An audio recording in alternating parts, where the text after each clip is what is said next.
Here's a psychology fact you're not ready for. People don't break promises because they don't care. They break promises because, in that moment, their brain cares about something else more. That sounds harsh, almost uncomfortable, because you've been on both sides. You've waited for someone. They didn't show up. You've trusted someone. They didn't follow through. And maybe you've also said, "I'll do it," and quietly didn't. If that hits a little too close, this is about you. Because the real question isn't, why do people break promises? The real question is, what makes the brain abandon something it once meant? First, you're not dealing with bad people, and you're not broken either. This behavior makes sense when you understand how the brain works, because promises are made in one emotional state and broken in another. One reason this happens is emotional optimism in the moment. You're talking to someone. Energy is good. Intentions feel real. I'll be there. I'll do it. I promise. In that moment, you mean it. Your brain imagines the future based on how you feel right now. But later, the situation changes. Energy drops, mood shifts, priorities change, and suddenly, the same promise feels heavier. This is the gap between intention and reality. You see this in everyday life, agreeing to plans when you're in a good mood, then canceling when the day actually comes. Saying yes to work you thought you could handle, then avoiding it later. The promise wasn't fake. The emotional state was temporary. But here's where it gets even deeper. Another reason people break promises is discomfort avoidance. Fulfilling a promise often requires effort, time, energy, discomfort. And the brain has a simple rule: avoid discomfort when possible. So when the moment arrives, your brain starts negotiating. Maybe later. Maybe it's not that important. They'll understand. Not because you want to fail, but because your brain is choosing comfort over commitment. And here's the part nobody wants to admit.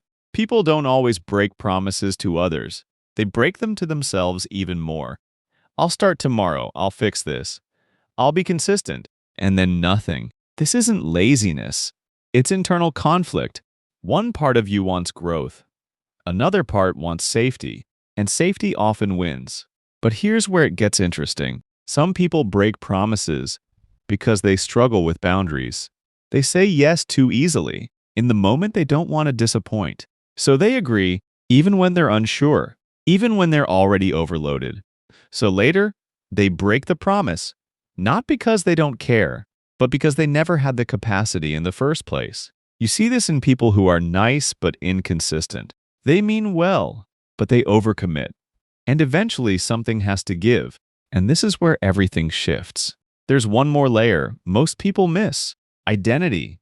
If someone doesn't see themselves as consistent, as reliable as someone who follows through, their brain doesn't protect promises strongly because the identity doesn't match the action. So breaking a promise doesn't feel like a violation. It feels normal. As people grow older, this pattern changes. When you're younger, promises are emotional. You say things because you feel them. But with time, you start noticing consequences. Trust breaks, relationships shift, people remember, and slowly, some people become more careful. They promise less, but mean more, because they've learned that a promise is not a feeling. It's a responsibility, but the brain still keeps its core behavior.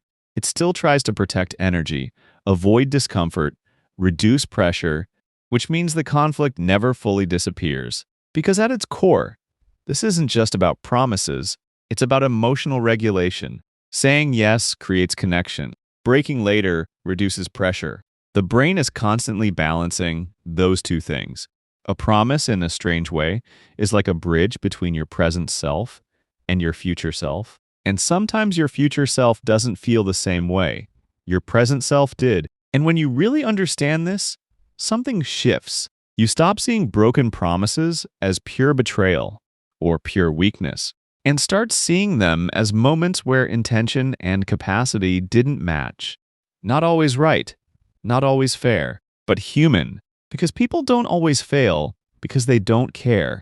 Sometimes they fail because the version of them who made the promise is not the same version who had to keep it.